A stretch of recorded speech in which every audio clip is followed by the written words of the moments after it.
Mic check one, two, three. Okay, here we are.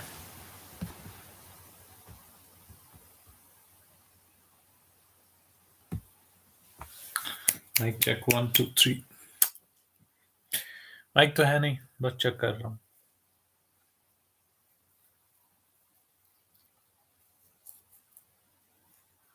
I guess today we will complete the book of Ravish Kumar. Perhaps.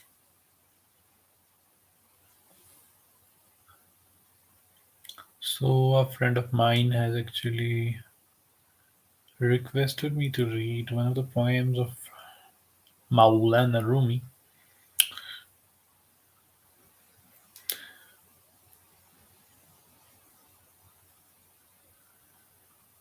Try to look for it, but I was not able to get it. Okay.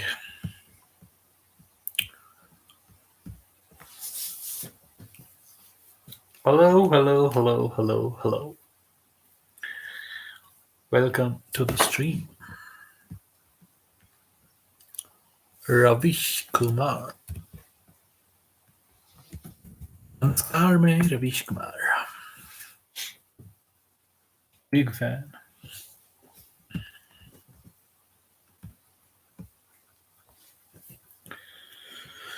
Let me copy the link and paste it on Twitter. Then we'll continue.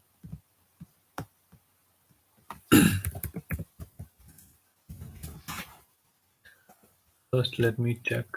कहीं buffer तो नहीं हो रहा.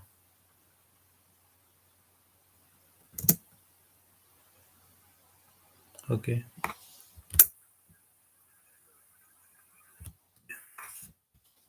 Okay. Stream is going good. Going good. Going good. Going good. ठीक जा रहा है. Okay. Okay. Okay. Okay. Pasting the link on Twitter. उसके बाद uh,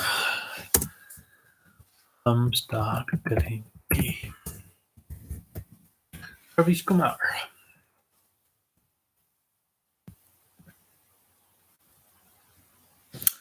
वालेकुम अस्सलाम सैयद हाम. वालेकुम अस्सलाम Lukman Shafi. Welcome to the stream. So today our program is to finish the book of Ravish Kumar. Okay. We'll continue where we left yesterday. Let's wait for some minutes. Wait करते हैं. Link मैंने डाल दिया.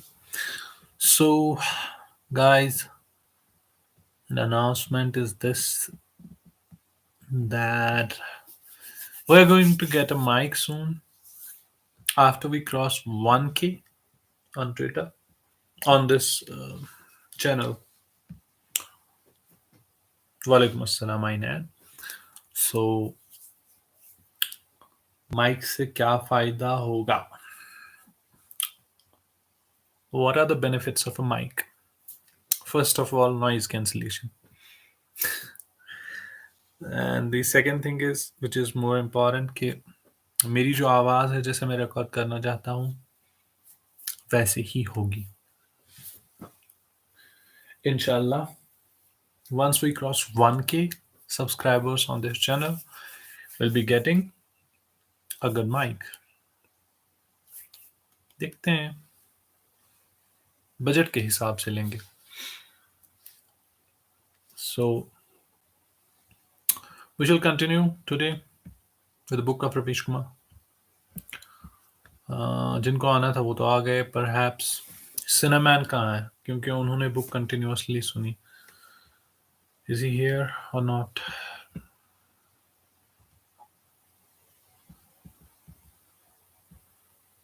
और एक चीज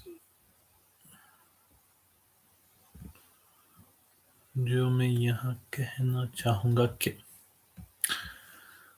mic का और एक फ़ायदा ये है, जो भी मैं रिकॉर्ड करूँगा पोएम, गज़ल किसी भी शायर की, वो ठीक-ठाक आएगी इन द सेंस के प्रेज़ेंटेबल इनफ होगी वो। अभी तक जितनी भी आई हैं, आई डोंट थिंक सो कि वो प्रेज़ेंटेबल इनफ है। बस मैंने वो कोशिश की, शुरुआत की, चैनल शुरू हो जाए, कहीं से कंटेंट आ ही जाए। तो कभी एंड्रॉयड छोटा-सा फ़ोन है मेरे पास, उस पे रिकॉर्ड की, कभी लैपटॉप पे रिकॉर्ड किया, तो सफ़र जारी रहा और हम पहुँचे हैं यहाँ, where we are about to touch 1K subscribers and we're done a good job so far. Listeners ने बहुत अच्छा काम किया कि वो कंटिन्यूअस स्ट्रीम पे आए। कहीं हमने रूमी को पढ़ा, कहीं खलील जिब्रान को, कहीं मंटो को, कहीं रवीश कुमार को, कहीं पॉलो कल्हो को, काले हरतिमिस। हाँ, तो कहीं हमने सोशल इश्यूज़ को टच किया, कहीं हमने कहानियाँ पढ़ी, वो तो मैं भूल ही गया। कहानियाँ सुनाई मैंने आपको, और जो कि मैंने ली थी स्पेशली यादों का ईडिट ईडिट बॉक्स से। To be frank and to be very true, मेरे पास टाइम नहीं होता था उनको प्रिपेयर करने का। So what I used to do is that before going live, I just used to read them thoroughly. बस एक टर्न मार ली और I used to come on stream and otherwise वो तरीका ठीक नहीं है। ब मगर मेरे पास खुद की टाइम लिमिटेशन है, मैं नहीं दे सकता वक़्त इतना, जितना कि चाहिए एक कहानी को। कहानी में आपको कैरेक्टर के शूज़ में अपने पाँव जो है डालने होते हैं और you have to feel that story. तब जाके आप उसको नरेट कर पाओगे। नरेटर की यही ख़ासियत होती है। अदरवाइज़ नरेट तो कोई भी कर सकता है, दुनिया का कोई इंसान भी पढ़ सकता है। हम हर रोज़ कोई ना कोई किताब, कोई ना कोई पन्ना, कोई ना कोई स्टेटस पढ़ लेते हैं। मगर नरेटर की यही ख़ासियत होती है कि वो क्या करता है, वो कैरेक्टर के अंदर घुस जाता है और वो खुद वो बोल लेता है। वालेकुम अस्सलाम सिनेमैन, वालेकुम अस्सलाम सोनी फारूक। सो ये मैं कहूँगा कि ये एक चीज़ ये भी था कि मेरे पास माइक नहीं है अभी। सो मैंने उतना एफर्ट भी नहीं दिया और टाइम भी नहीं है। मेरे पास टाइम की बहुत किल्लत है। I can not manage time, वो बिल्कुल वाज़िया है। किसी की भी आप कोई भी प्रोफ़ेशनल लाइफ़ ले लो, किसी को इतना वक़्त नहीं मिलता। तो मेरे पास जो भी स्टोरी आती थी, कहानियाँ जो भी मेरे पास आती थी, वो तरीका नहीं है, मैं फिर से रिपीट करना चाहूँगा, वो तरीका नहीं है पढ़ने का जैसे मैं पढ़ता था। मैं कोशिश करता था कि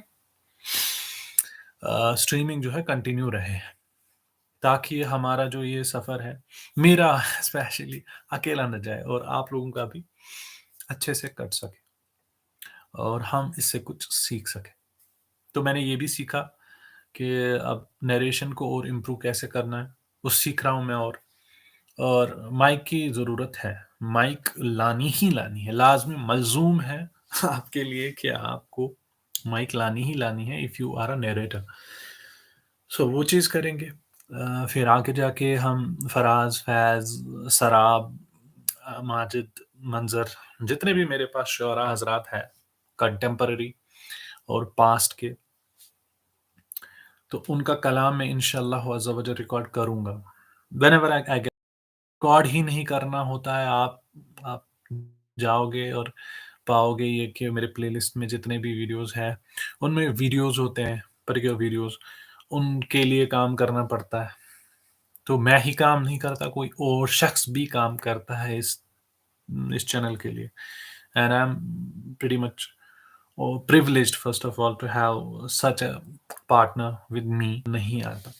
सेकेंडली, कंटेंट जो होता है वो मेरे हिसाब से बहुत बढ़िया होता है। Given what our financial status is, given what our experience regarding this streaming and all is, तो उस हिसाब से तो बढ़िया है। माइक माइक इंशाअल्लाह अज़्ज़ा वजल 1K जब होगा, I will be using that mic.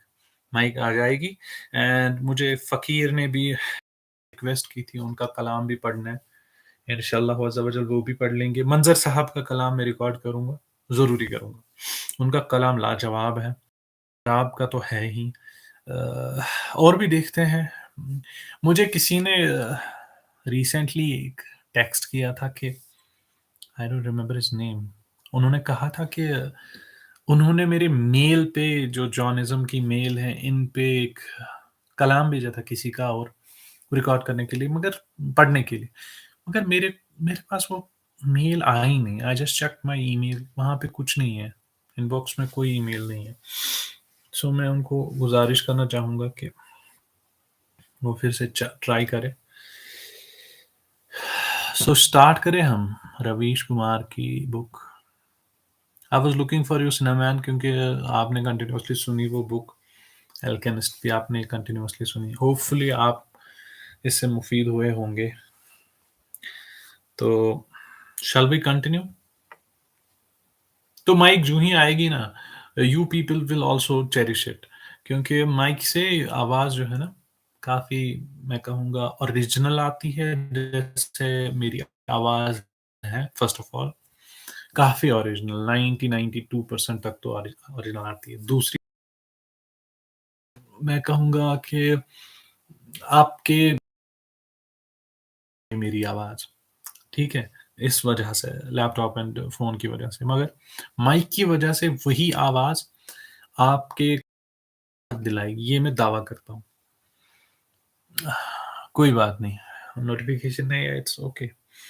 Shell we start with the book? Continue करें? क्योंकि मैंने लिंक डाल दिए, 12 मिनट हो गए हैं, इट्स ऑलरेडी 10:41, कल भी 12 तक हो गया था। आप सबको पता होगी माहिश्याम चल रहा है, अब लोगों को सोना भी होता है। सो कंटिन्यू करें? मेरी आवाज़ आ रही है? Am I audible? Okay, is it buffering? This is really not a good sign. Okay, I'm trying again. Wait, wait.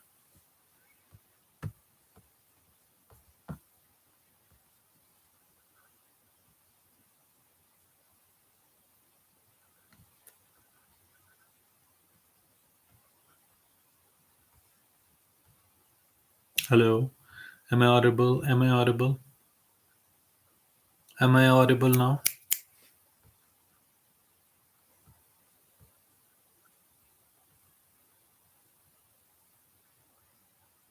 Okay, correct, कोई मसला नहीं है। तो हाँ, चलिए कंटिन्यू करते हैं। This is only a short list. In the course of their political careers, politicians face a great deal of criticism. Their opponents denigrate them to their faces. Not even behind their backs and in the choicest of language. They don't arrest one another for those insults. Invariably, it's someone from among us that the police came for. As per my count from 2014 till late 2017, 42 citizens had either been arrested or had cases filed against them for making objectionable remarks about the prime minister or any BJP minister or leader. And this is about 2017 or this is 2022 और आप सबको पता होगी ये cases कितने increase हुए। The number of Muslims was the highest, ये सबको पता होगी, ठीक है। मैं नाम नहीं लेना चाहूंगा कौन कौन अभी मुस्लिम अटका है जेल में। But there were Hindus on the list too, and the Sikhs and the Christians. Every one of them was a citizen. That is what we need to understand. The process of being democratic requires great courage. It requires constant practice. Duck net practice for a day, and your ability to be democratic will be diminished. And in the new India, there are many distractions that keep us away from this necessary practice. From the time privatization gathered pace in India, leading to a corporate culture, people from the corporate world have almost completely disappeared from the democratic participation. There are very few exceptions. Scarcely anybody ventures out of his or her firm. It's as if no anybody who enters the corporate world is out of the democratic setup, leading a lifestyle that prompts him or her to value democracy less and less. They start imagining India can only be saved by a dictatorship, naturally, a market friendly dictatorship. Although privatization was presented as the answer to many of democracy's ills, it has enfeebled the very idea of democracy. The corporate world has not provided a flip to democratic participation because it has formed a nexus with the political class and they are working together against the interests of the people. The political system enervates citizens as one at one and the corporates. The political system enervates citizens at one end and the corporate citizens away from actively participating in democracy at the other end. Then together they can do as they please. Acquire land here, raise a mountain there, create a situation where farmers are driven to digging holes and standing in them for weeks to demand a fair price for their land, but to no avail. The more privatization increases, the more democratic space shrinks. Corporates have never had any interest in democracy, but we don't examine the link between democracy and corporations. We don't question it. We don't protest the electoral bond scheme introduced by the government that will turn political donations completely opaque, making it easier for big business to capture the electoral process and impossible for the people to know how and to what extent government policies are tailored to benefit the big donors. There's a lot that we don't question, a lot that we just don't see. In December 2017, the winter session of the Lok Sabha, the country's highest legislative body, was postponed because of the high stakes Gujarat Assembly elections, where Prime Minister Modi was scheduled to campaign extensively. The nation's business was made subordinate to a state election. There was some debate about this in the papers, almost none on television, but how many of us really demanded an explanation? After all, in this age of social media, it's possible to launch campaigns and make a lot of noise. Even those of us who raised the issue of the Lok Sabha session being delayed did not notice a larger trend. For the last 30 years, the number of Vidhan Sabha sessions has dwindled alarmingly in state after state. Consequently, the significance of assembly elections in the running of the state government has reduced steadily. The assembly is the platform where MLAs discuss issues relating to their constituencies and thus evolve into leaders. Today, if MLAs are not ministers, Walaikum Assalam, NC David. Uh, okay. Today, if MLAs are not ministers, nobody knows them. They do their own thing, winning and losing elections, but are of little use to the people who elect them. We have stopped looking at these institutions.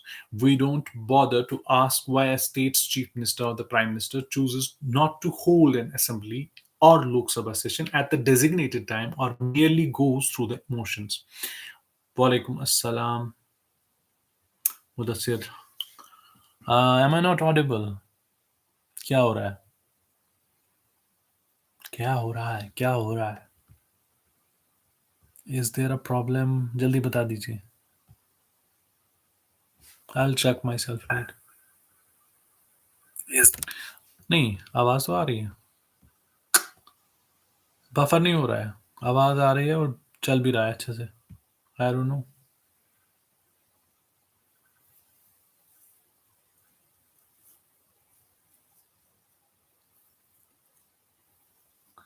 आइनैन Cineman please continue बता दीजिए जल्दी जल्दी जल्दी. आवाज आ रही है मेरी?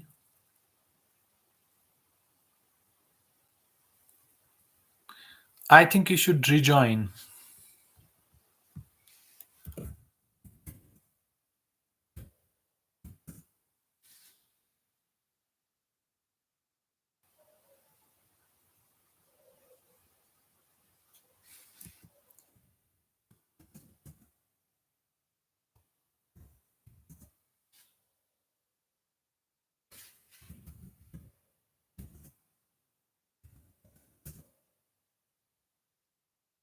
Okay, ठीक है. चलिए फिर से पढ़ रहा हूँ कि Okay. We have stopped looking at these institutions. We don't bother to ask why a state's chief minister or the prime minister chooses not to hold an assembly or Lok Sabha sessions at designated time or merely goes through the motions. Is it time that we no longer have any confidence in the Vidhan Sabha or the Lok Sabha? I refuse to believe that. If we do not have confidence in these institutions, 70% or more among us would not be exercising our vote in the elections after election. I think the problem is that we have reduced our chief democratic right and chief responsibility to merely act of pressing a button on the voting machine. Then we return from the polling station and submerge ourselves in the image of the leader who emerged victorious. This is so beautiful. To have faith is a good thing, no doubt. But that faith should rest on the foundation of facts, not emotions. In late 2017, the Pew Research Center, an American think tank, released the results of a survey it had conducted in India during the first quarter of that year. In survey, uh, the survey had been conducted among 2,464 people across India's most populous states. Yes, 2,464 persons. It's an intriguing figure, even forgetting that the country they were surviving is home to well over a billion people. Why not add 36 people to make it a list of 2,500 at least? Perhaps they had an astrologer advising them. The survey found that 88% of the respondents held a favorable opinion of Narendra Modi as Prime Minister. Almost 9 out of every 10 said the same. This in itself isn't new or startling. Some other surveys of the time had reported similar results. It is the replies to the other questions that are cause for greater concern. To be honest, to be honest, I was also worried for the 10th respondent in every batch of 10 who did not find the prime minister the most popular leader. I felt like telling him, "Bhai, when 9 respondents have gone away, why are you standing alone on the other side?" Then it struck me this one man is the real Democrat. By standing alone, away from the others, he was in fact doing a great service to the Indian democracy. Otherwise, out of sheer anxiety that 9 out of 10 had gone over to one side, he could have decided to cross over too for a perfect 10. But he stood his ground. Whoever he is, I salute him. He kept the prestige of the democracy intact, standing apart and standing firm to ensure the leader had at least one opponent. Predictably, the 88% of the popularity rating for the Supreme Leader among 2,464 people led to celebrations on Twitter. I wondered if the people who were in raptures had read the entire findings of the survey. 53% of the respondents favored military rule in the country. 9 out of the 10 respondents put their faith in an individual who has come up through a democratic process, an individual who is, by virtue of his political career, a symbol of democratic aspirations. Ascending from the position of the chief minister to that of the prime minister, then why did 5 out of the 9 supporters Okay. Why did five out of the 9 supporters favored him, supported him favor military rule? Didn't they have full faith in the elected leader and they hailed as the most popular? The respondents would have been asked one question: do you think military rule is good? Over half of them would have said yes. I would have asked them a second question: would you support a military rule where someone knocks on your door at 2 in the night and whisks you and your father away and locks you up in a dungeon for 10 years without recourse to any lawyer or defense? Would the same respondent have answered yes to that question? I don't think so. And what name would they have been given had they been asked who should lead the military regime? Would they have named a democratically elected leader? Would they have named the former army chief who is now a minister? That would have been logical after all. Just how muddled are we on the subject of democracy and the leader? Why are we so confused? Our confusion arises from the fact that the daily practice of democracy that happened in our institutions, be it in the media or any other institution, has become a thing of the past. Those daily practice matches of analysis and interrogations are long gone. If we think the blame for this decline can be laid on the door of the present government, we would be mistaken. It would mean that we haven't quite understood the age we are in. This deterioration has taken place over last 25 to 30 years as hypercapitalism and its technologies have taken over our lives. As inequality has grown democratically and demagogues have risen, and as an institution, as as institutions have been systematically dismantled and hollowed out.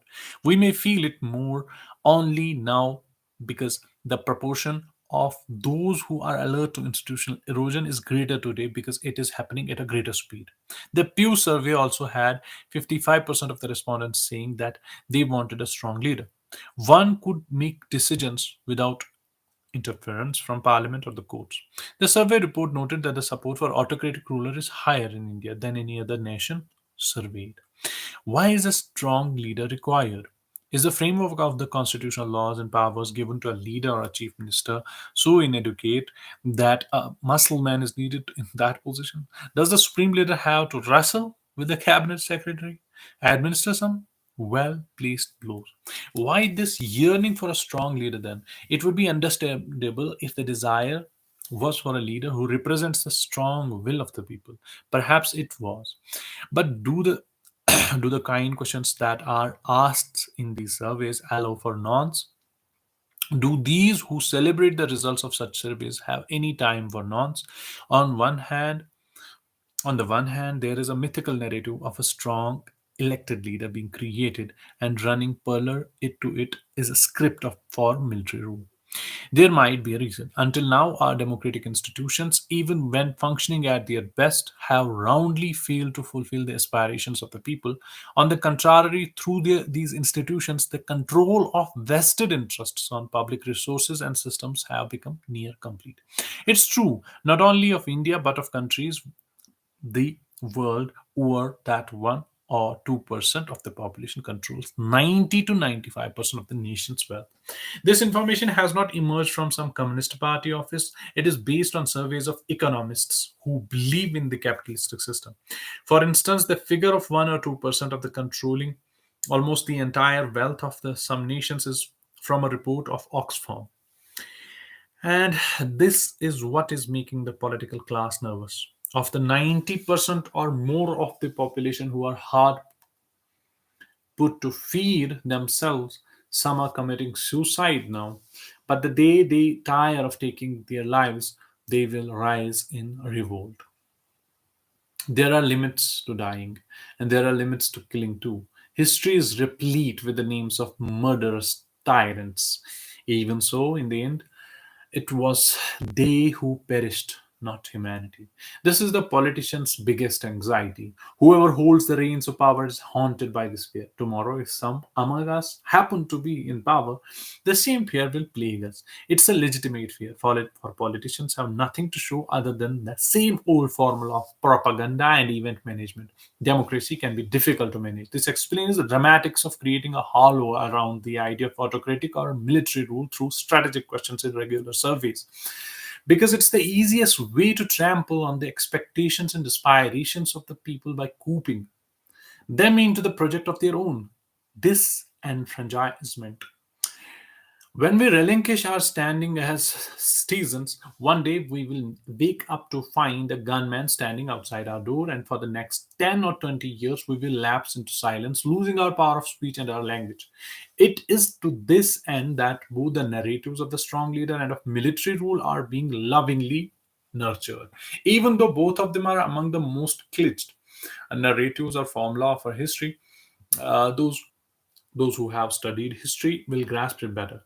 Even those who go around tearing posters will understand this formula if they stop to think. If it is a strong leader we desire, how would we describe Gandhi, Mandela, Lincoln, Martin Luther King, and Vinoba Bhave? Strong leaders, wouldn't you say? The man with the frail frame, who wore nothing but a dhoti and challenged the might of the British Empire. Was he a weak or a strong leader? A strong leader does not necessarily have to be dressed to be hilt and thunder from a high stage. A half naked, soft spoken fakir can also be a strong leader. There should be There should not be an iota of confusion in the minds about this. A half naked fakir too can be a strong leader who, armed with the sense of purpose, set out with his lathi in 30 years, removed the fear of the cellular jail, Kala Pani, embedded deep in the minds of the people, inspiring them to stand up to British might.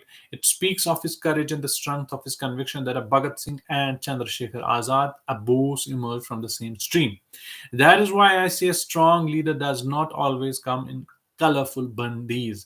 A strong leader does not emerge when you fight oh God 1 week and start building temples to Gandhi's assassins, God say the next. From 1940 to 1945, during the Second World War, the British Prime Minister Winston Churchill was incredibly popular. He continues to be quoted to this day, and people believed everything he said. He seemed to be the world's biggest leader of the time. People were hanging on his every word in the belief that anything he said went a long way. He commanded blind faith. After the war, when elections were held, the same Churchill suffered a defeat at the hands of Clement Attlee. A strong leader also suffers defeat. Living in a democracy, if we dilute our understanding of what it means to be the people, we will be betraying our freedom struggle.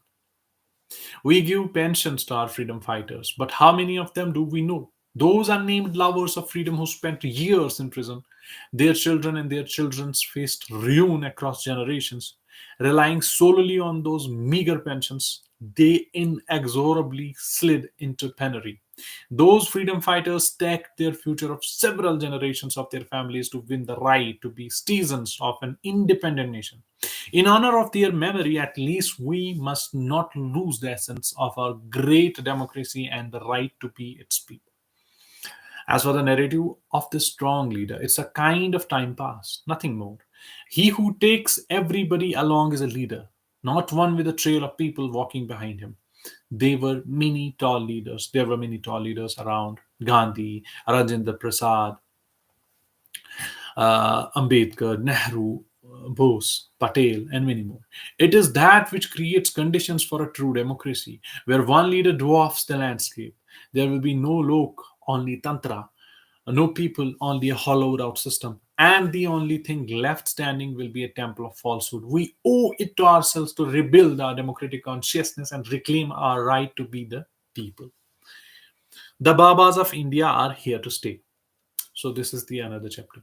Frequently, at the beginning of the woman's period, a situation arises in which bleeding starts when they are in their houses, most pure and sacred locations. Generally, those areas which are forbidden, like the kitchen while cooking and or the puja room while cleaning it, or some other similar pure place where women are not meant to be at that time of the month.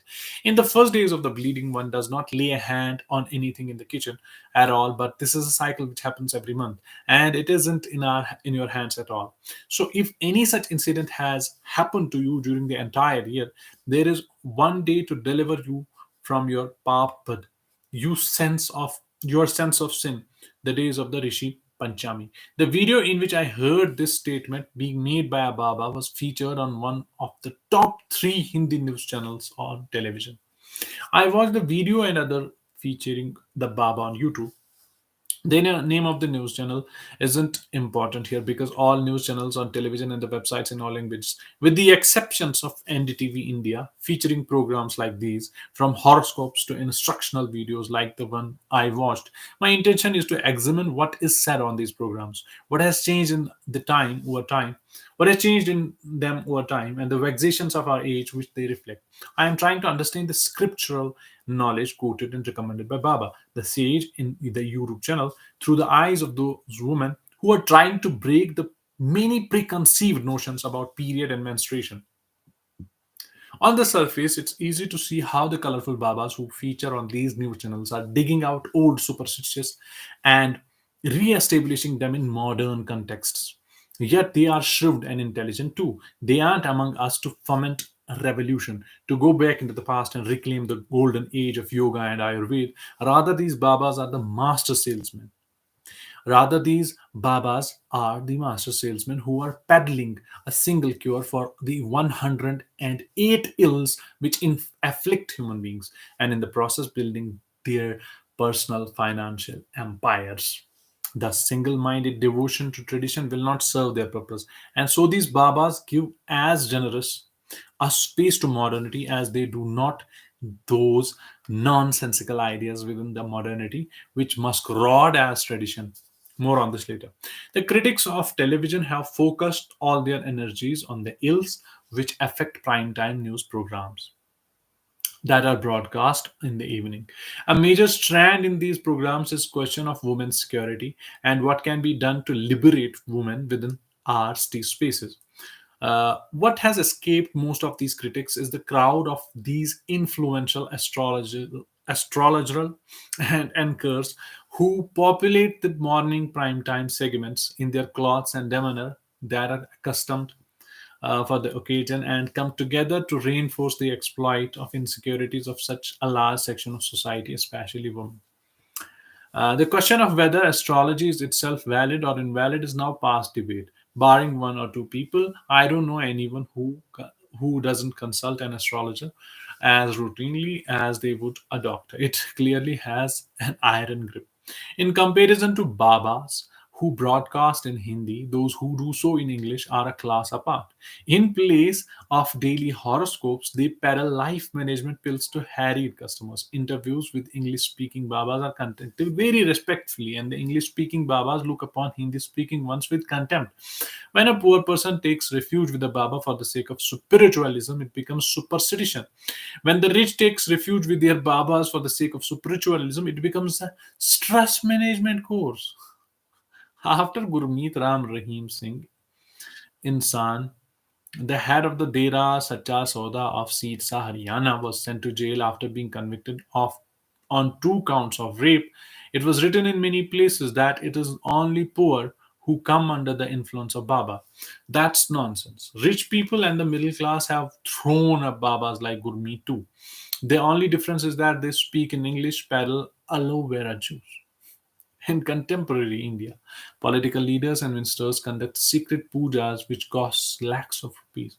No one talks about this expenditure which remains unrecorded either by PAN cards or Aadhaar cards. Hmm. Our political class is the biggest guardian of superstition. From cricketers to distinguished members of society, everyone is a guardian of blind faith and belief. So no one should call the supporters of Ram Rahim Deras in Sirsa an army of ignorance. It is nonsense too.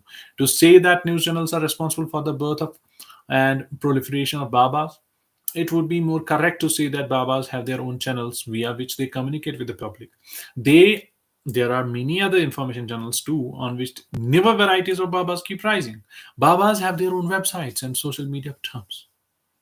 And all Babas are astrologers and vice versa, which gives them many other platforms. There is furious comparison among the astrology programs on Hindi channels. Each program is a brand in its own right. But to come back to YouTube, video and Baba who dispensed advising to menstruating women, many of the episodes of that particular program which Baba hosts carry the tagline, find out how to get money that will last 7 lifetimes. Crores of Indian live their entire lives below the poverty line. Those above the line too struggle as hard. To tell them that they will receive money that will last 7 lifetimes is not rocket science. Who will not be tempted to watch? On on his show, Baba claimed that if one keeps a regular fast of 16 days over 16 years for the goddess Mahalakshmi, one will gain an uninterrupted supply of wealth. This was a fast he too kept during his hard times, he said. What I couldn't understand was whether uninterrupted wealth came into his life after the coming of the television, after the coming of television, or because he kept a fast. He described rich people saying that they behave in this way or that way and still they are prosperous. Then, deftly avoiding calling the rich people corrupt, he said that they must have kept the fast for Mahalakshmi in one of their births, because of which they had become prosperous in their present life. It was obvious that Baba knew how most of the rich and the prosperous became so in this country, and after all, everyone has an eye on the benefits which can accrue from such people. What I liked was that while announcing the daily forecast, Baba mentioned, first of all, a suitable time for men and women to propose to the opposite sex. He understood that given the traditions and the culture in which people of this country have been kept entangled, they should be given allowances to love, and so he used those same traditions to declare the best time to propose. In many of the videos, the suitable time was 5 a.m. So if anyone wanted to make a declaration of their love, they had better set up an alarm before going to sleep. Baba had also coined a new term, love mate. This word is very different and modern from ancient sounding. Words like Romeo and love jihad, Baba frequently used the word in a singular form. From the word love mate, it would seem that he was talking about two people. But it turned out that Baba was talking about just one love mate per sun sign. Baba never recommended that a Leo should go here and there for an assignation with his Sagittarian love mate. What he did issue instruction on was when lavemates should visit temples, when they should feed Brahmins and priests, and when they should serve the elderly. In our society, lovers who choose each other on their own are looked upon as being against prevalent culture, as a peer who do not heed their parents' wish. Baba christened these peers love mates and not only recommended them auspicious times for love but also instructed them to serve their parents, neatly pairing modernity with tradition. I like this word love mate.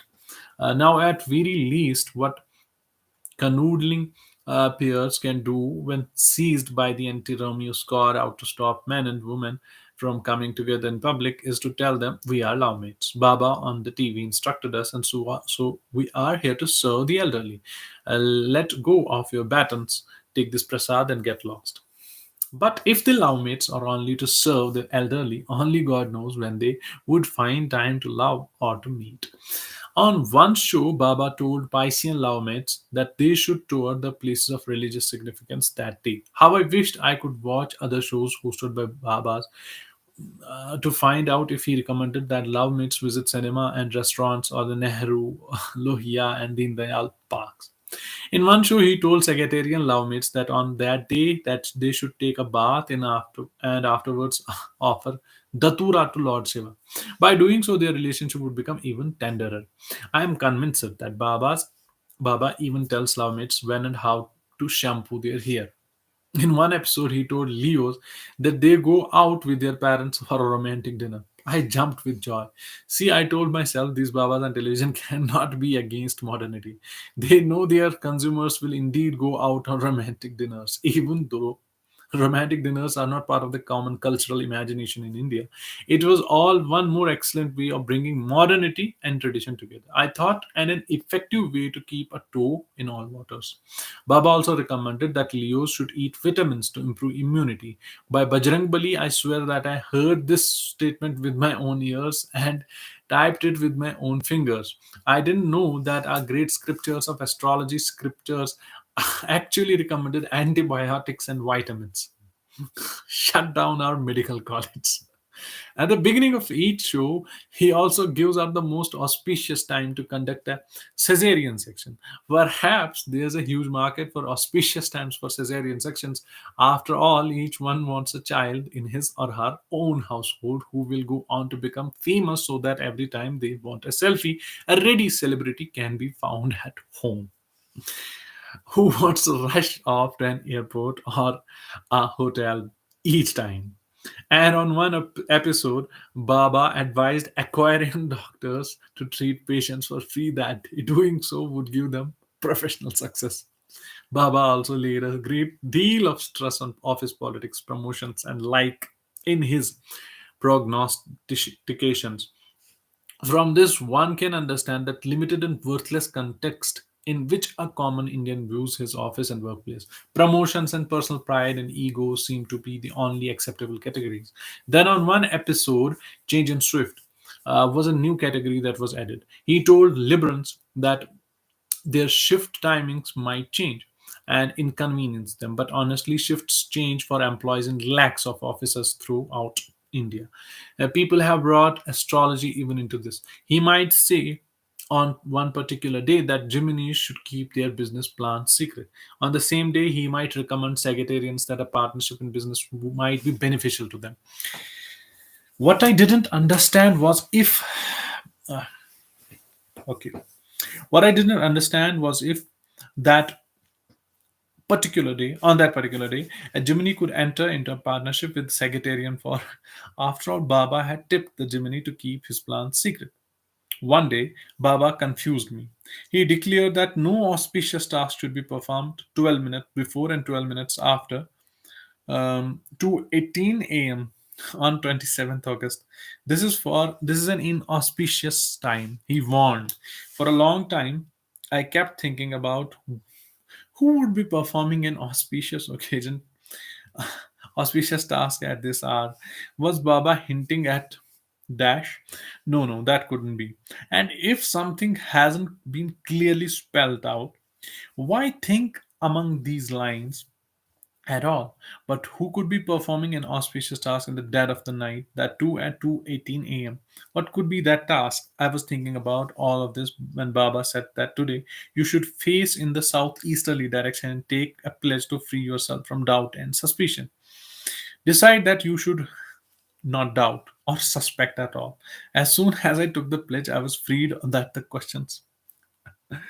As soon as I took the pledge, I was freed of the questions of what the that auspicious task might be, which could not be performed 12 minutes before and 12 minutes after 2:18 a.m. on 27th August.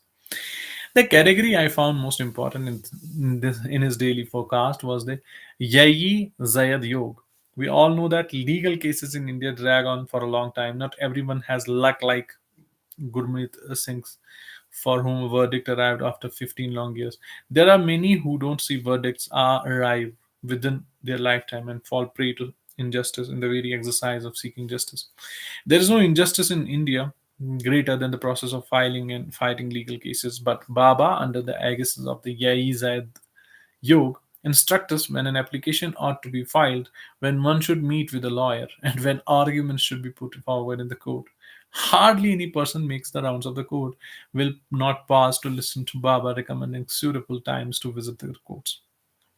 If one can wait for hours at a bus stop to find transport to the courts, how hard is it to pause briefly in front of our television set? This is India. After all, a Chief Justice breaks down a camera and cries while asking for the number of a judge in the judiciary to be increased. If judges themselves are weeping, how can litigants not? Baba saw an opportunity and expanded his market. On one episode, Baba instructed that the Yayi Zayed Yog would fall that night between 8:10 p.m. and 12:37 a.m. I fell into a dizzy. The courts would be closed at that time. But Baba cleared my suspicion in the very next line when he said, I know courts remain closed at this time, but you can go meet your lawyers. You can discuss your case with them. Imagine if the Yai Zayad Yog was to fall between 12 a.m. and 5 a.m. Lawyers would sleepwalk through their cases the following day. Every day, astrology is expanding its sphere of influence to encompass all the myriad problems of Indian society. There is something special about India's problems. What must have happened is that in some bygone age, these problems must have drunk the special elixir of immortality and become eternal. They will never be solved, whether Manmohan Singh comes to power or Narendra Modi. Obviously, astrology is the only way to distract people from the problems. I am taken aback by the proliferation of these astrology programs on television. Just as weather bulletins dominated by women anchors tell us that the states of the weather in different states across India, so do these program reports. The time when the evil influence of the planet Saturn will affect cities such as Delhi, Mumbai, Bhopal, Lucknow, Kolkata, Chandigarh, and Ahmedabad. Why leave our Patna and Jaipur? I wonder. There are different fixed categories of what astrology will dictate how one's day will turn out. A grand day, a fantastic day, a good day, good beginning is indicated, a normal day, a favorable day, a day that will bring golden moments, a day that will bring new gifts, a special day. India is a country where people depend predominantly on astrology. Just as the economy depends predominantly on agriculture, that is our reality. There are those who don't believe in astrology, sure, but they are so few in number that they probably know each other personally.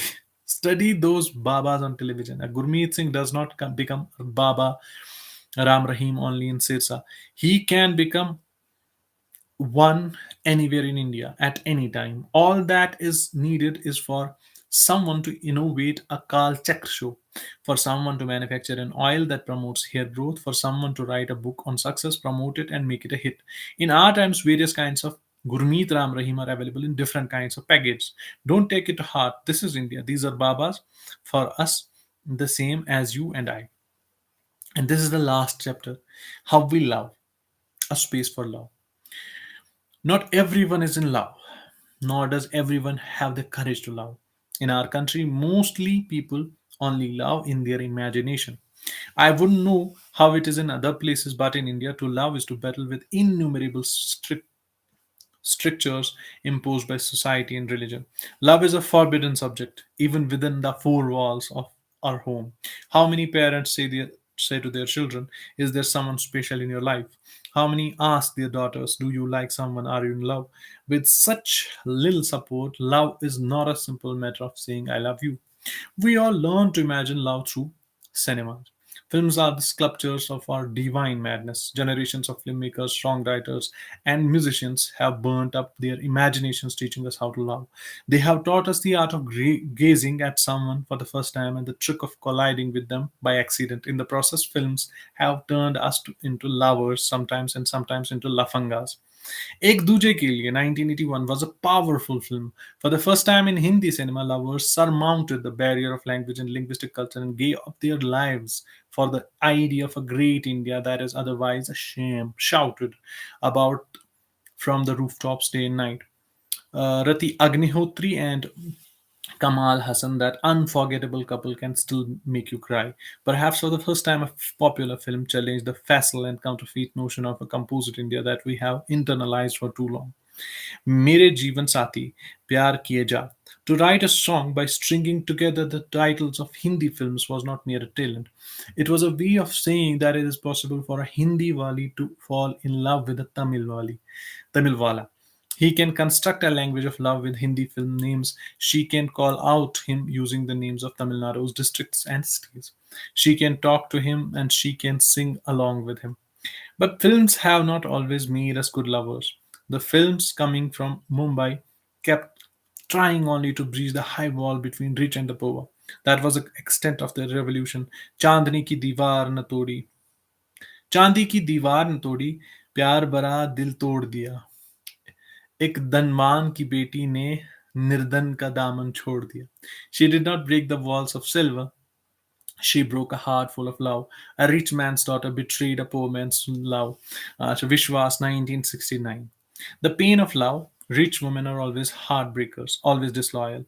In some films, rich women did leave everything behind to be with love of their lives. But the dominant narrative remained that in the world of love, wealth too is caste. Everyone should stay within the confines of their caste and explore the possibilities of love there.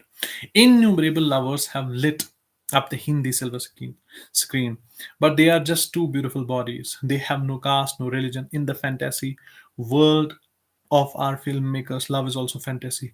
Lyricists have never written a song where a young man confronts his lover's social background. All heroes are upper castes, either Kapoor or Mathur or Saxena. Heroines have been either Lily, Millie, or plain silly. The heroine drops fully formed and chaste from the skies. किसी शायर की गजल dream girl, किसी झील का कमल dream girl, a poet's ghazal, a lotus in a glac dream girl, 1977. Countless stories of Hindi cinema have put love at the service of the status quo. Where in love, you simply cannot be status quoist. You have to first vault over the wall of caste. Films which preach Hindu Muslim unity have very deliberately steered clear of Hindu Muslim love stories. I cannot recall a film where a Hindu girl held the hand of a Muslim boy and said, "I love you." No hero has ever abandoned his Kapoor family for a Dalit girl. Oh, I am now hoping for social change through films. Come on, Ravish. Actually, our politics too cannot imagine a love that smashes the barriers of caste and religion. There are some Muslim leaders whose wives are Hindu. There are some Hindu leaders who are married to Muslim women.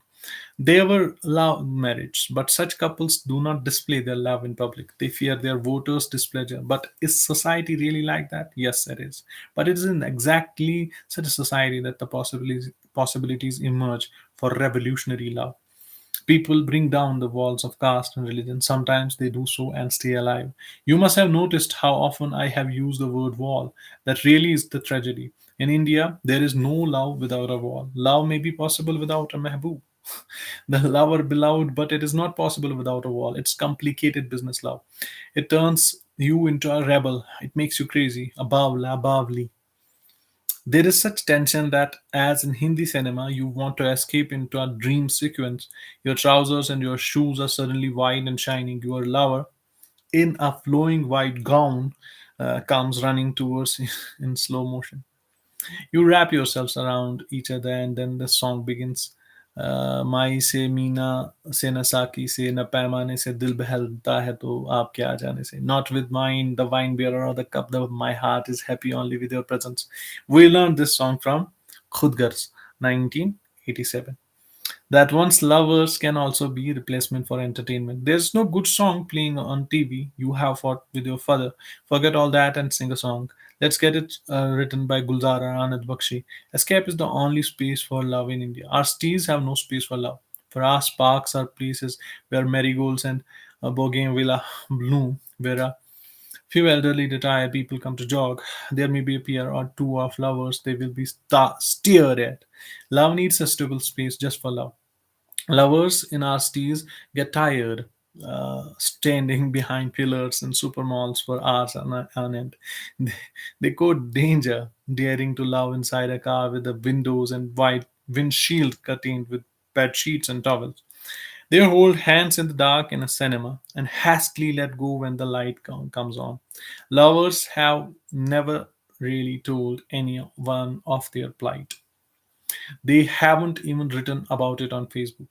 मिलो न तुम हमको घबराए मिलो तो आंख चुराए हमें क्या हो गया है when we don't meet my heart is restless when we do I am too shy to look into your eyes or oh what has happened to me when you hear this song from He Ranja 1970 don't you feel like asking first tell us just where we can meet but hats off to all lovers in India. There's no place to meet, yet you don't give up. You find a way.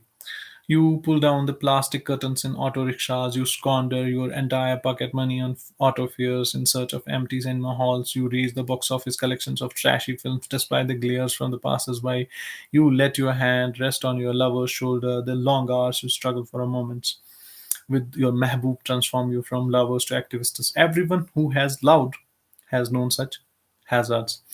If I were a Neta, I would have built a love park in every city and would have happily lost the next election. Naturally, society would not have approved. Snap out of this ish koi rog nahi slumber. Of course, it's a melody that this kind of love. Demand the space for love. 60% of India, all of you young people are under 35. You are not here to just make nuts and bolts for machines or open shops or sell pakoras. Your youth will one day demand to know how much time you have given to love and how much you have spent on work. If you have only loved your work, then of what use is life? If you were never possessed by the madness to look for hours into another's eyes, then what really have you seen? You might measure the dowry you get as much as you want, but you will not find a mehboob in there.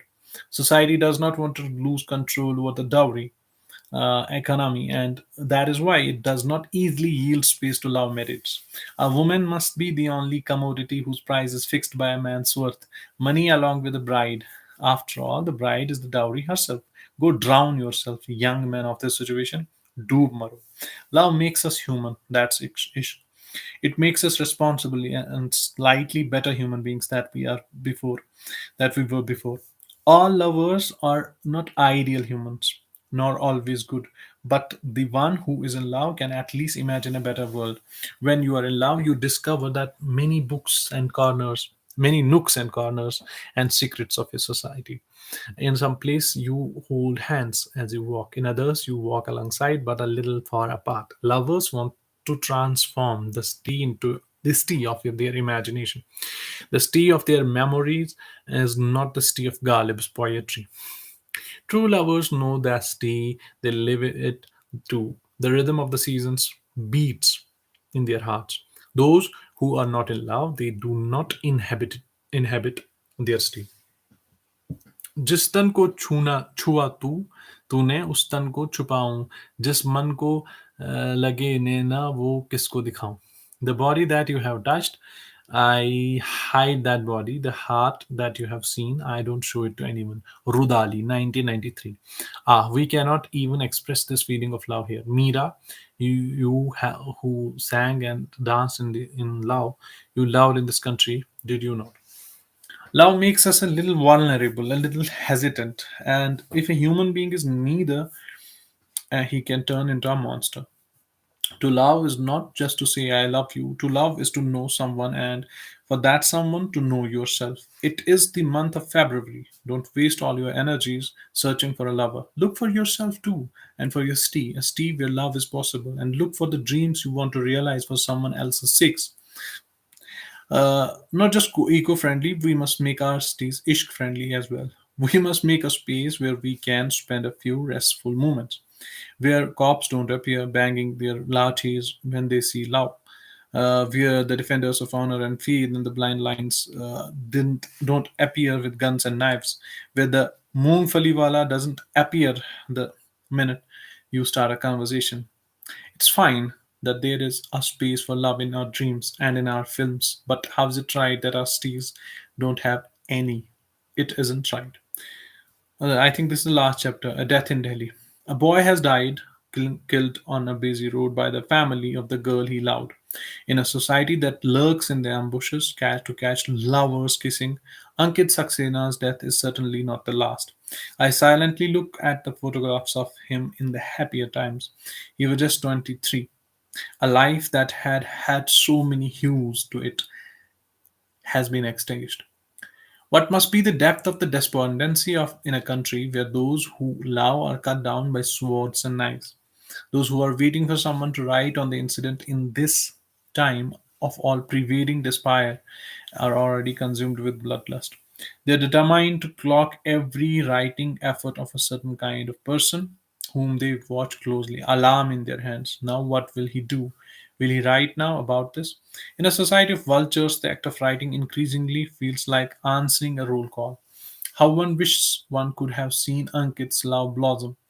Even before he died, the lovers knew they were exchanging vows of love in the shadow of death. Why Ankit's beloved had made up her mind to run away forever, even locked up her parents in their house. Is it not possible to love without rebelling in India? Even today, young women find themselves having to flee their homes to be true to their love. They are chased down by parents brandishing sharpened words of caste and religion. What must be going through the mind of Ankit's beloved, whose desire to be with him made her leave home with a resolve never to return. There she was running towards the metro rail station, which resonates with the sound of the modern India's approaching footsteps. On the other end were heart heartrending images of the Ankit's mother screaming out her grief in her home in Raghuveer Nagar. On both ends, its daughters who are suffering.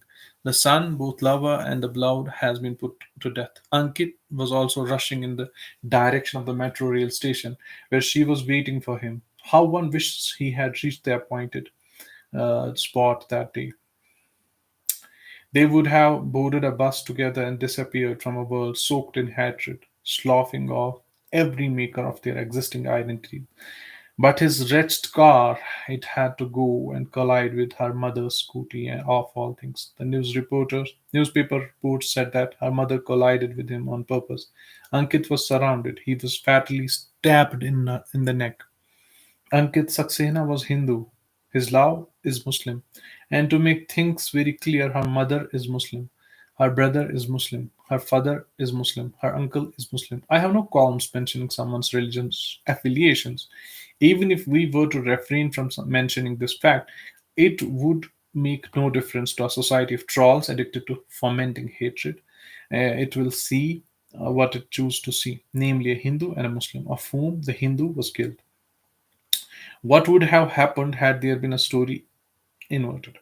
If she had been Hindu and he had been Muslim, and parents on both sides had been willing, those very groups that are now trying to make political capital out of Ankit's death would have been creating a disturbance outside the doors, no question. The way the trolls are going on at the moment, it is as if they would have led the wedding procession of the star-crossed lovers. We need to ask ourselves always, who exactly are the people spreading venom against such interfaith marriage?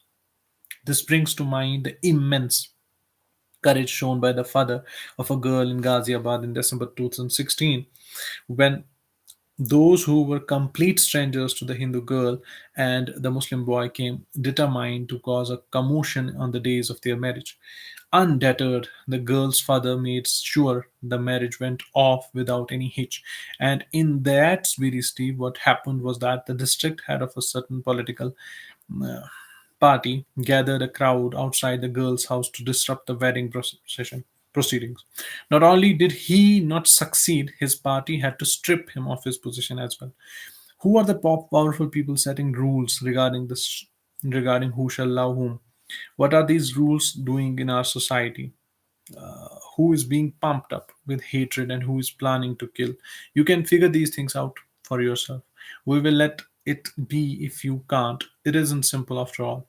Within you, you too are the layers of violence that you almost descend to before you stop yourself.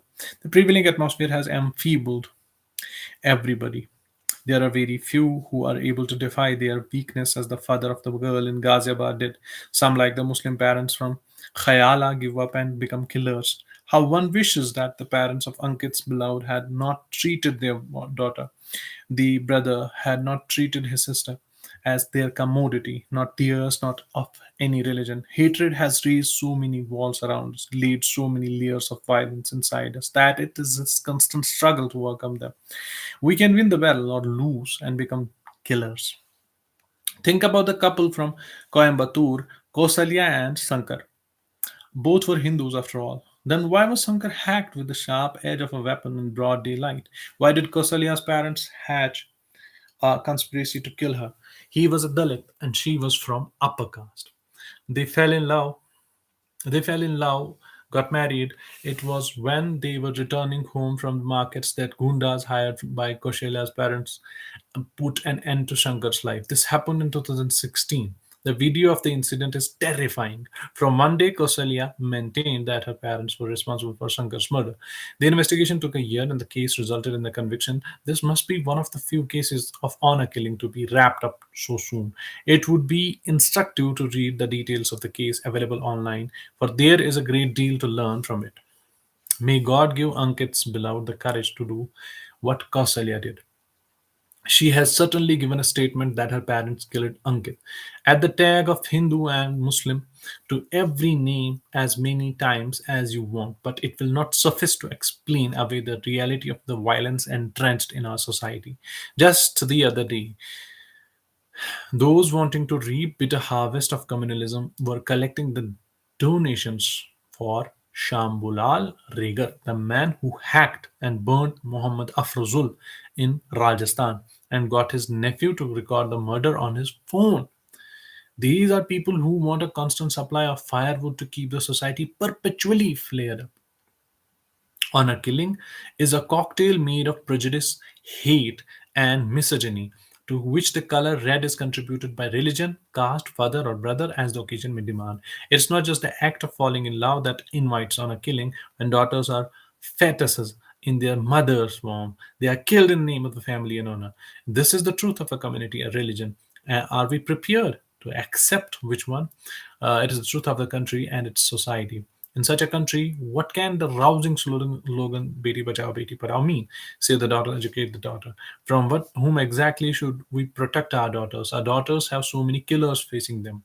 First and foremost, their own mothers and fathers. Religion and caste have always condemned us to a lifetime of fear. In a customary moment of love, we may sing a note or two about taking wing like birds, but the truth is we can continue to be trapped in the cage of religion and caste. This way, things are in India. Couples invariably find little love and far more hatred in the course of their love.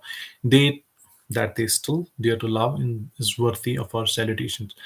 In a society with an entire arsenal of arguments against love, there will be no real grief over the killing of Ankit. It's really looking for some benefit in the tragedy. How great! Then the words that Ankit's father had spoken. He does not want any tension in the neighborhood. He wants justice for his son, but he won't make it about religion. However, tension will remain. Things will not be allowed to quieten down.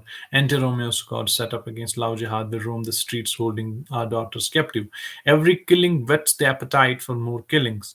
Those who are killers themselves will keep trolling you to ask when you will write about Hindu killings to prove that you aren't a Muslim lover. I was trolled up after Ankit's death. I was watched. Would I? Did I care? But it is they who do not care for anyone's life or love. This is what I have to say to them. Look within yourself. Look within yourself and think about what you're doing. Aren't you among those who get couples attacked in parks and thrashed within an inch of their lives? You do not care about a boy who died. He loved, but your aim is to kill love, isn't it?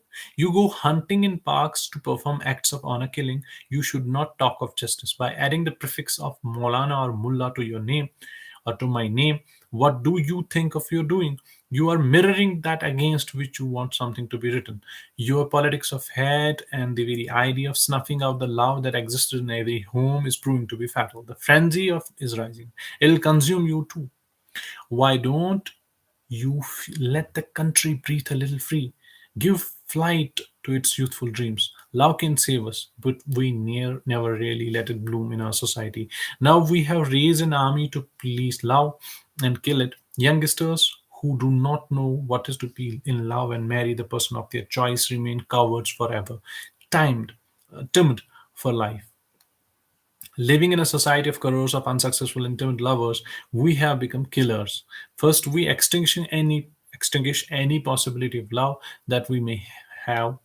We kill our love. Then we forget someone else's love. Okay, then the fundamental right to privacy. I think this is the last topic, perhaps. Think about think back to what happened on 22nd August 2017. There was a rush in government circles to take credit for the Supreme Court's judgment striking down the validity of the instant triple talaq. In contrast, when a nine-judge constitution bench of the court delivered an even more historic verdict just 2 days later, ruling that the privacy is a fundamental right. There wasn't exactly a scramble for the buckets in pouring in. The government was in a bind, and it did an awkward dance around the truth. Since 2014, when the NDA government came to power, its attorneys general had maintained that privacy is not a fundamental right. However, at a press conference after the 24th August judgment, Union Minister Ravi Shankar Prasad tried to present the defeat handed down by Supreme Court judgment as a victory. Government welcomes the judgment, he said. Government has been of the view, particularly with regard to the Aadhaar, that right to privacy should be a fundamental right. The Supreme Court has affirmed what the government had said in Parliament while moving to Aadhaar bill. He was referring to a statement made by Union Finance Minister Arun Jaitley in the Rajya Sabha on 16th March 2016 during the debate of the Aadhaar bill that probably privacy is a fundamental right. It's too late in the day to say it's not. Since Jaitley's somewhat equivocal statement was in tune with the ruling of the Constitution bench, why had the Attorney General never made the declaration in court? Why had the government's legal counsel argued forcefully and consistently that the right to privacy cannot be a fundamental right?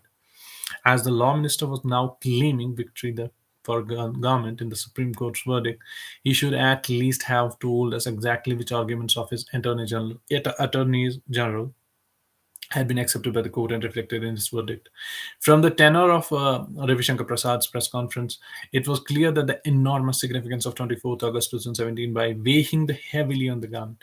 The ruling was on privacy, not Aadhaar, on which a five-judge bench would rule separately. But Prasad was holding up his Aadhaar card and reminding us of an arguably pro-privacy statement made by his fellow minister. It should have occurred to some journalists to ask this question: if what Jaitley had said during the debate on the Aadhaar bill back in 2016 was indeed government's position, why was it that in a matter pertaining to Aadhaar in the very Supreme Court that the Attorney General Mukul Rohatgi had declared that the arguments which saw the indiscriminate collection of biometric data as bodily intrusions were bogus, and that a citizen had no absolute right over his body or her body. After that chilling submission by Rohatgi, the government of India had an opportunity to revise its stand on privacy before the constitution bit, but it chose not to do so. Then why was Jaitley's statement in the Rajya Sabha being used as a smoke screen to mask the surrounding defeat of the government's stand in Supreme Court? An official statement welcoming the judgment is mere formality, a compulsion when there is no acknowledgement of the fact that the government was in the wrong. For the people of India, it was a historic verdict, but did not appear to be so for the government of India. At that hastily organized press conference, a journalist did say to the law minister that he was prevaricating and misrepresenting facts, at which a look of tension spread over the minister's face. Another journalist wanted to know what the government would do about a recent bill it had introduced to prevent same sex couples from having a child through surrogacy. Now that sexual choice was a fundamental right in the light of the Supreme Court ruling, without battling eyelid, the minister said the question was not germane to the subject of the press conference. Walaikum assalam. In a manner that was far more saw Arun Jaitley to attempted to put a positive spin on the matter. They were both trying to fool people so that the government did not lose the face. It is for this reason that every vigilant and reflective citizen should make it a point to read the judgment several times. The ruling of India's apex court will be an example for the whole world. It is a judgment that will give India a new identity. Addressing the Constitution Bench, the Attorney General K.K. Venugopal had had given the following argument. The issue of the privacy concerns only the well to do sections of the Indian society. It is completely removed from the needs and aspirations of the majority of the people. For the proper delivery of the facilities that the state provides to the poor under various social welfare schemes, the right to privacy can be cast aside. The right to life is paramount, not the right to privacy. He was saying what the government and its supporters had maintained all along, that the arguments for privacy were nothing but an instance of the rich and the elite making a storm in the teacup as a pastime. But the apex court made it very clear that the government's argument did not hold water. The court went further, observing that such a stand was a betrayal of the spirit of the Constitution. Our Constitution puts the individual ahead of everything else. To hold that the poor are in need of economic progress alone and not civil and political rights is both wrong and dangerous. The question is this: considering that the government of the India is elected by the people of the India and represents them, what is the intention behind the government stand in the Supreme Court? No less that civil and political rights are fine for the well-to-do, but are not pressing needs for the poor. Government is not doling out charity to the poor in the name of the subsidies. It provides subsidies because it's answerable to the people and it's responsible for their welfare. In return, it cannot take away the rights from them, regardless whether the people are starving or having full stomachs. They can perform an adverse opinion they can form an adverse opinion on the government and mobilize against it or come out on the streets to protest against it.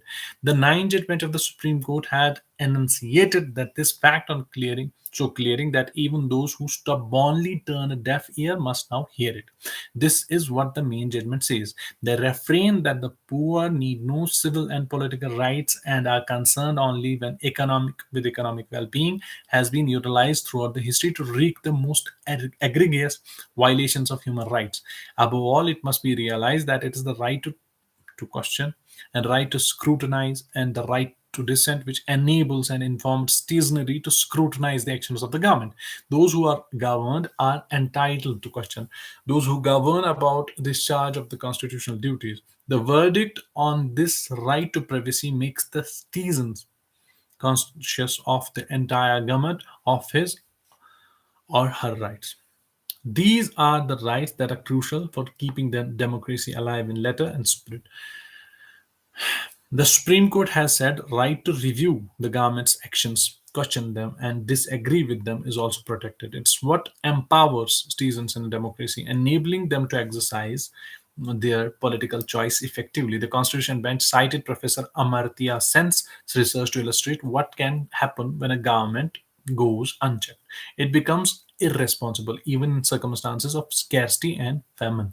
The Great Famine of Bengal during the British rule was barely reported because of the restrictions imposed on the Indian press. There was no pressure on the government to be accountable, and lakhs of people died of starvation. This is the reason why the privacy enabling judgments significance for each one of us. The right to privacy is the right to life itself, the right to live without fear, the right to demand justice, respect, security, from government, right to be regarded not as subjects but as citizens. Since 2014, the prevailing political atmosphere has been such that any criticism of the government is thrown down. If you disagree with the powers that be, you are against the leader, against the government, against the country, and against the development. The Constitution Bench of the Supreme Court has a clear message for the citizens. You are entirely within your rights to question and criticize the government. In fact, by making a continuous practice of it, you will strengthen the Indian democracy. The way I see it, not only has the Supreme Court defined privacy, it has explained to the citizens what his or her democratic obligations are and how the Constitution safeguards them. By this ruling, the Supreme Court has not only dismissed the government's anti-people argument, but also removed the contradictions and the blots of its earlier judgments. It overruled two of its previous verdicts, given in MP Sharma case 1958 and Kharak Singh case 1961, which had said that the right to privacy was not protected under the Indian Constitution, and it has done so in powerful and memorable words. Justice Chamleshwar said, the right to privacy consists of response, sanctuary, and intimate decisions. Justice Chandrachud writes that development consists of what expansion of people's freedom, and that to live is to live with dignity. Justice Nariman defines privacy as an inalienable human right, which inheres in every person by virtue of the fact that he or she is a human being. The manner in which the nine judges have unanimously interrupted privacy stands up out like an exquisite poem in a prosaic law book. Under Article 19 of the Constitution, citizens are to speak, assemble anywhere in a peaceful manner, move unrestrictedly, and live in any place. Under Article 21, the citizen's right to life and personal liberty is protected, and an individual's life can be taken only as per procedure established by law, not otherwise. The Constitution Bench has now made a significant point. While the right to privacy has not been explicitly mentioned in these articles, it would not be accurate to say that they do not contain this right.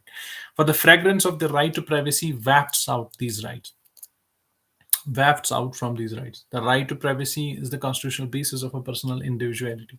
In its absence, it is not possible for him or to her to live a life of dignity. An individual's desires to respect, equality, and freedom are the basic pillars of the Constitution. Life and freedom have not been bestowed on us by the Constitution. They have always existed. The Constitution only protects them.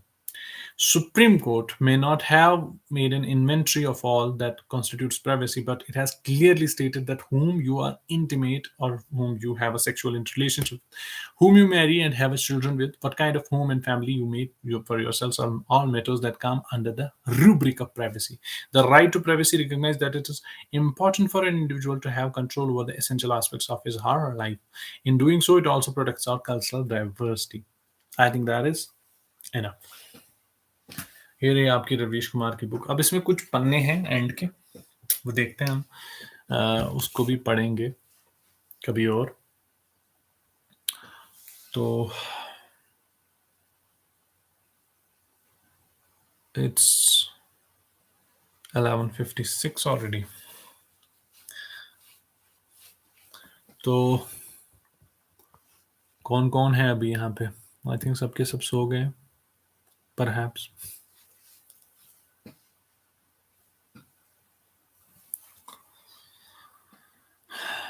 Hello, hello, hello, hello, hello.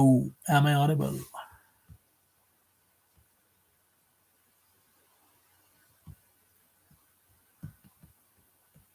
अरे आवाज आ रही है मेरी?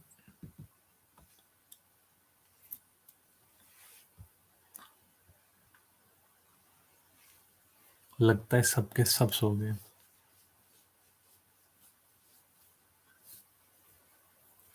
चलिए, take care. आज आ रही है। Okay, okay. So, shall we continue with Rumi or shall we end this stream? जल्दी बता दीजिए।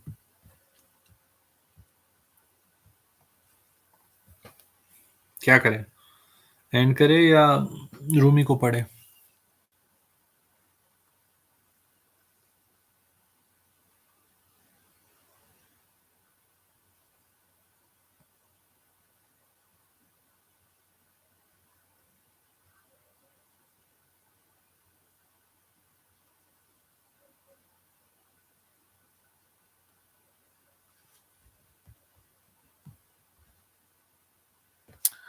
जो मुझे सही लगे। चलिए, एक पोएम पढ़ते हैं, उसके बाद एंड करते हैं। एक पोएम रूमी की। आई थिंक हम कहाँ पहुंचे थे, मुझे खुद याद नहीं है।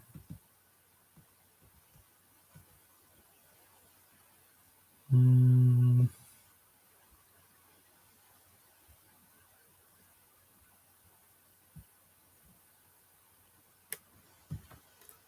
ये तो पढ़ ली थी हमने, बैबलिंग चाइल्ड भी पढ़ ली थी।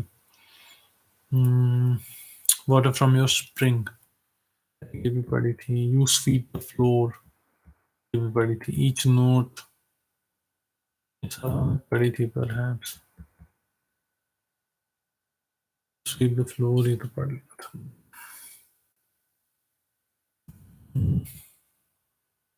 Someone digging in the ground, ये पढ़ लेते हैं। Hmm. An eye is meant to see things. An eye is meant to see things. The soul is here for its own joy. A head has one use, for loving a true love, legs to run after. Love is for vanishing into the sky. The mind for learning what men have done and tried to do. Mysteries are not to be solved. The eyes go blind when it only wants to see why. A lover is always accused of something, but when he finds his love, whatever was lost in the looking comes back completely changed. On the way to Makkah, many dangers, thieves, the blowing sand, only camel's milk to drink. Still, each pilgrim kisses the black stone there with pure longing, feeling in the surface the taste of the lips he wants. The stock is like stamping new coins, they pile up, while the real work is done outside by someone digging in the ground. I think, Chelly, take care. Ending the stream now. Allah bless you all. Thank you so much, Ainan and Sinaman, for being here.